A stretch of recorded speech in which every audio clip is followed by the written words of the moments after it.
Where to begin? The beginning's always a good place to start. A laugh bubbled up, and I shook my head.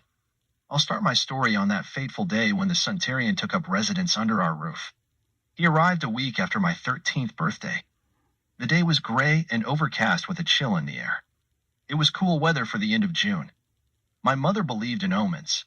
She would say the unseasonable coolness foretold of bad things to come. She was right. I remember our first meeting with the Suntarian as if it happened yesterday.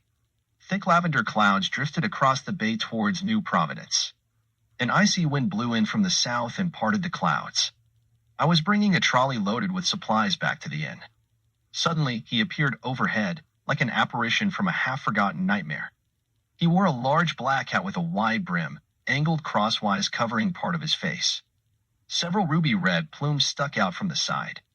Wearing an anti-gravity belt, he levitated towards the inn. His portmanteau floated behind him, carried by a residual gravity wave. He was a tall, wiry man with skin of overlapping scales and iridescent shades of blue and green. His deep-set eyes were penetrating, fierce, and as crystalline as diamonds. From his slit of a mouth flicked a long tongue, leathery and forked at the end.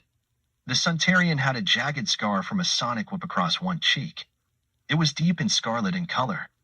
His lashing tail jutted out from beneath a soiled yellow fur coat closed with big blue buttons. Attached to a belt at his waist was an electro blade.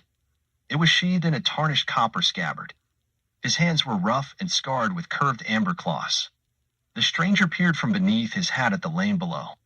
He hummed as he glided along and then began singing an ancient space-faring song he sang often. Skirt the law, and you shall be flogged. To dull the pain, drink flagons of grog. His voice was gravelly and fermented by years of drink and too many tokes of sorghum seed from a hookah. When he reached the inn, the man drifted to ground level and thumped on our door with a stun staff he carried like a scepter.